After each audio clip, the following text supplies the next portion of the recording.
ہیں کہتے ہیں کہ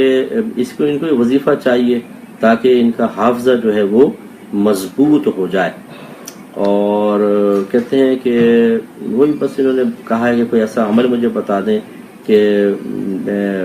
ہائی گریڈ حاصل کر لوں اور مجھے جو میں پڑھتا ہوں وہ یاد رہے۔ دیکھیں اس میں اگر آپ پھر میں وہ باتیں کرتا ہوں، آپ لوگ کہتے ہیں کہ شاید یہ مجھ سے بس ویسے ہی کہہ رہے ہوں گے، لیکن حقیقت یہی ہے کہ جب ہم غلط قسم کے لوگوں کے ساتھ رہتے ہیں،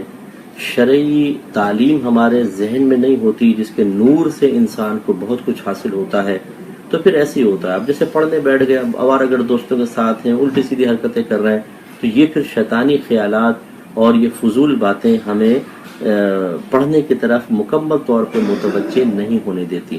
اس کے برعکس اگر کوئی برے دوستوں سے بچتا ہے، اچھے لوگوں کے پاس رہتا ہے، اس سے ذہن اور قلب میں ایک نور پیدا ہوتا ہے۔ اب جب آپ پڑھنے بیٹھیں گے تو نفس و شیطان آپ سے دور ہوں گے، وہی وسوسے ڈال کر آپ کو اس سے دور کرتے ہیں، بڑا سکون سے آپ پڑھ سکتے ہیں۔ تو ایک تو نماز کی پابندی رکھیں، قرآن پاک کی تلاوت ترجمہ تفسیر کے ساتھ کریں، اچھے لوگوں کی صحبت میں رہیں، آپ کا حافظہ بہت اچھا ہونا شروع ہو جائے گا۔ دوسری بات یہ کہ کچھ ایسی کسی حکیم صاحب سے آپ مشورہ کریں اور ان سے کوئی خمیرہ وغیرہ یا کوئی ایسی چیزیں حاصل کر لیں جس سے دماغ تیز ہوتا ہے، دوا استعمال کریں۔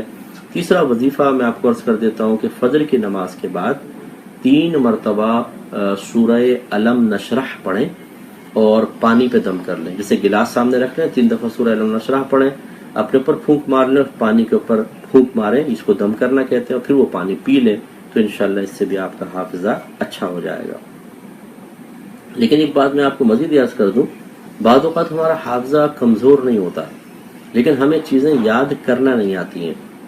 اور بعض اوقات وہی جیسے میں نے بھی آپ کو عرض کیا، فکر ہے، پریشانی ہے، دوست یاد آ رہا ہے، کل کی باتیں یاد آ رہی ہیں، تو وہ توجہ نہیں ہو پاتی۔ جب توجہ نہیں ہو پاتی تو پھر ذہن مکمل استعمال نہیں ہو رہا ہوتا، تو پھر وہ چیز یاد نہیں ہوتی۔ ہم سمجھتے ہیں حافظہ کمزور ہے، اور حافظہ حقیقتاً کمزور نہیں ہوتا، بلکہ توجہ ادھر ادھر بہت جاری ہوتی ہے۔ اپنی توجہ کو پڑھائی کی طرف مرکوز کریں، کم سے کم لوگوں سے ملیں، اور ملے تو اچھے لوگوں سے ملیں، کم از کم اپنے پڑھائی کے ایام میں کچھ عرصہ اپنے آپ کو سب سے الگ کر لیں، تو انشاءاللہ بہت بہتر ہو جائے گا۔ یہ حیا بہنیں یہ کہتی ہیں کہ میرے 2 سوال ہیں، کیا میں اپنی بہن